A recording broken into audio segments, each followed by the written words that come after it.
Heyo, what's up? Magandang maulang umaga sa iyo, kaibigan Oso. Ito ang vlog number 19 natin. Orange shop tayo, kaibigan Oso. Nasakay na natin siya. Chicken fillet siya. Ayan, chicken fillet. Booking details niya nandiyan, papakita ko.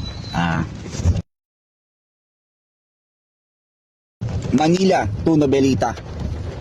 1165, all good, walang problema dyan. Time check natin 8:07 AM. Day grind tayo hanggang siguro 5 PM lang. Alam naman sila, alam mo pagka medyo dumidilim na, wala nang pasahero. Booking type natin 600 kilograms ha. Yan. So tara, dahil karga na natin, dito na tayo, Dimasa lang. Rekta na tayo, kakabitex tayo. Di na tayo magdo-double booking at medyo marami naman na tong karga natin na to. Tara, tignan natin. Yes sir, nandito na tayo sa hostel. Kakapasok lang ng Cavitex, kaibigan ko. So ganun kabilis. Time check natin 8:45, exit natin Kawit Cavite. Pag exit lang neto, doon na yung drop off natin So malapit na tayo.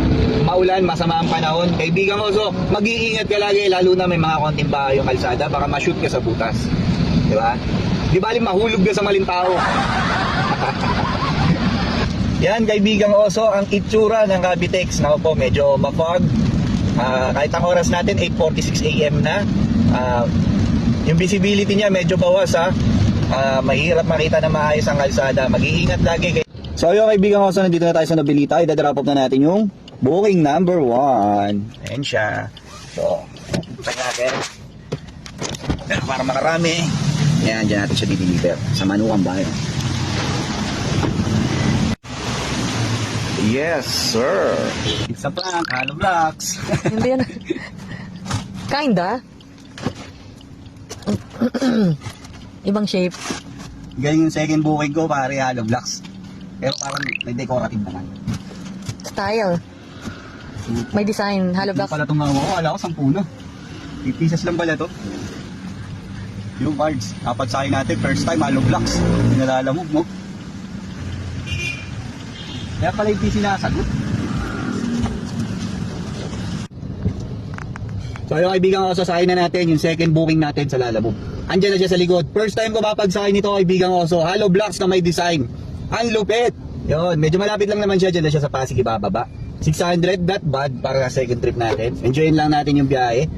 Nakakain naman na tayo, dituloy na natin. Sana makarami pa tayo, makatatlo pa tayo hanggang magdilim. Tara, tignan natin kaibigan ko. So let's go!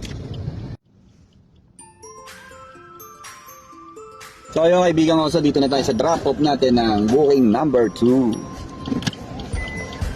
Na first time Halo Blocks, man. Ngayon lang naka-pick up ng ganito. Napaka-rare, di ba? Ang bigat eh.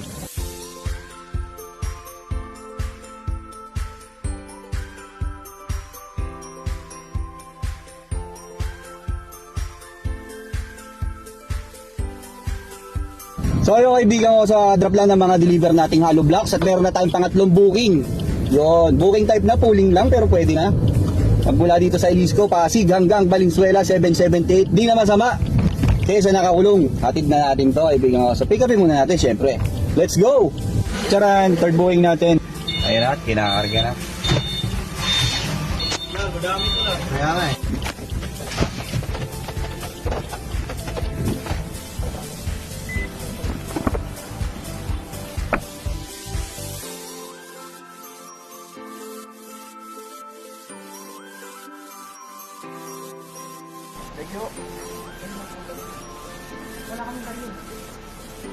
So yung mga tol, kakadrop lang ng third booking natin. Dito tayo Valenzuela, hanap ulit tayong panibago na pang fourth booking natin. Medyo pili-pili muna tayo kay Lalamove dahil sobrang traffic na. Matraffic na talaga. Time check natin 3:58 mga tol. Abang lang kami booking.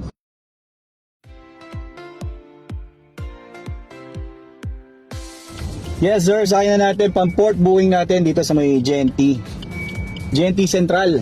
Drop off na ito, Intramuros lang, 500 pesos, pwede na. Kaya sa Walay, let's go. Hanapan pa natin ka-double kung meron. Yan, sakay natin Sharon! 3 box lang. Makita isang box Asa loob isang box.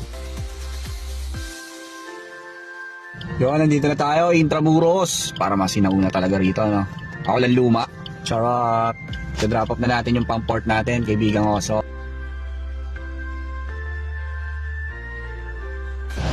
So, kakababa lang nung booking number 4. Anong oras na? Padilim na, kaibigang Oso. Dito ako, Intramuros. Oh, padilim na. Oh, yun, dyan na natin tatapusin ang pagbablog natin. Bukas na lang ulit. Matumal eh. Tsaka ang daming error. Kumbaga, isang sakay, inabot 2 oras. Ang sakay ko 3 oras. Ganun kahirap. Ang daming error ng biyahe ko. Kasi walang tao sa receiver. Di ba? May nagpabalik ng booking. Hindi natin pabalik sa kanila. Ang sama eh. Okay na sana yung simula eh. 165 ata. Yun yung simula natin. Pero yun, bawi na lang tayo ulit bukas, kaibigang Oso. Ganun talaga ang buhay. Matubal. Mga nasa 3K lang ang gross natin. At ang net, mga 2-4, mga ganun. Siyempre, magagas ka pa. Kakain ka pa. Oh, wala na matitira, kaibigang Oso. So, yun ang buhay natin ngayong araw na to. At gabi na nga. Bukas ulit tayo. Pabiyahe. Bye-bye.